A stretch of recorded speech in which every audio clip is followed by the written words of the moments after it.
हा सफेद वाटाणा मी रात्रभर भिजत ठेवलेला होता। हा एकदम भिजलेला आहे। तो आपण कुकरमध्ये टाकून घेऊ आणि त्याच्यासोबतच 2-3 बटाटे सुद्धा मी कापून त्या वाटाण्यामध्ये टाकणार आहे रगडा बनवण्यासाठी। याच्या आपण 5-6 शिट्ट्या करून घेऊ। त्याप्रमाणे आपला वाटाणा आणि बटाट्याचा पूर्णपणे हा शिजला गेला पाहिजे। त्यामुळे त्याच्यात पाणी टाकून घेतलं आणि थोडीशी हळद आणि थोडीशी मीठ हे टाकून कुकरला झाकण लावून घेऊ। आपल्या कुकरच्या शिट्ट्या होईपर्यंत इथे पाणीपुरीला लागण्यासाठी हिरवी चटणी आपण वाटून घेऊ। सगळ्यात आधी मी त्यात थोडंसं आलं, 5-6 हिरव्या मिरच्या, थोडासा पुदिना आणि कोथिंबीर हे सगळं मिक्सरला वाटून घेऊ। याची एकदम अशी बारीकशी पेस्ट करून घेऊ। सो ही पेस्ट तयार झालेली आहे। आता ही आपण गाळणीने गाळून घेऊ। आता ही पेस्ट गाळून झाल्यानंतर त्याच्यात थोडंसं अजून पाणी ओतून या तिखट पाण्यामध्ये थोडेसे मीठ चवीनुसार,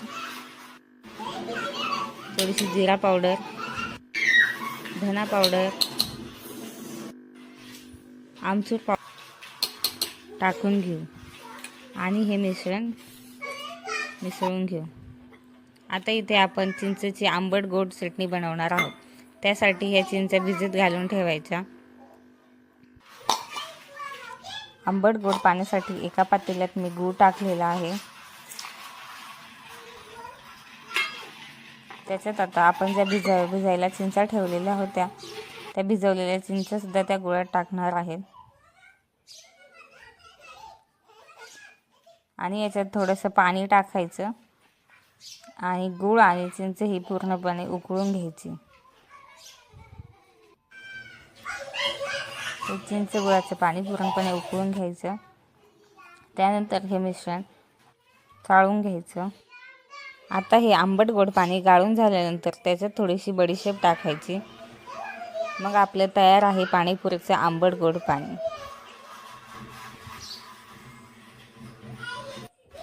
आता आपण रगडा बनवून घेऊ। रगडा बनवण्यासाठी मी इथे 2 चमचे तेल टाकलेलं आहे। त्यात थोडंसं जिरं टाकलेलं आहे। त्याच्यावर एकदम बारीक चिरलेला कांदा हा परतून घ्यायचा आहे आपल्याला त्या तेलात। कांदा थोडा परतल्यानंतर त्याच्यात थोडंसं टोमॅटो टाकायचं आहे। टोमॅटो सुद्धा 1-2 मिनिटं परतून घ्यायचं आहे। त्यानंतर जो आपण वाटाणा बटाटा हा शिजवलेला होता तो पूर्णपणे स्मॅश करून घ्यायचा। एकदम बारीक असा स्मॅश करून घ्यायचा आणि आपल्या फोडणीमध्ये टाकून द्यायचा।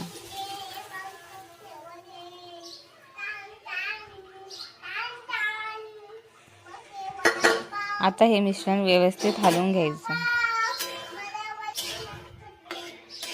हलवून झाल्यानंतर आपण त्याच्यात फ्लेवरसाठी काही मसाले टाकणार आहोत। ते मसाले सुद्धा मी टाकून घेते याच्यात।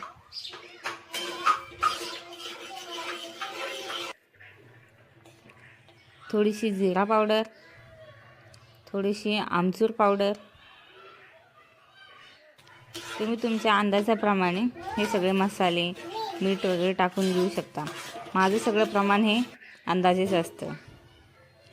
आणि त्याच्यात थोडीशी धणे पावडर, चवीनुसार लाल तिखट टाकून घ्यायचं आणि हे सगळे मसाले टाकल्यानंतर तो रगडा व्यवस्थित हलवून घ्यायचा आणि गार्निशिंगला वरून थोडीशी कोथिंबीर टाकायची। आता तयार आहे आपला एकदम मस्तपैकी चटपटीत रगडा। ह्या पुऱ्या सुद्धा मी तळून घेतलेल्या आहेत। आता आपली एकदम घरगुती स्टाईलमध्ये स्पेशल अशी पाणीपुरी तयार आहे। कायम घरगुती स्टाईलमध्ये चटपटीत पाणीपुरी। तुम्हाला हा व्हिडिओ कसा वाटला ते कमेंटमध्ये नक्की सांगा। Thank you guys.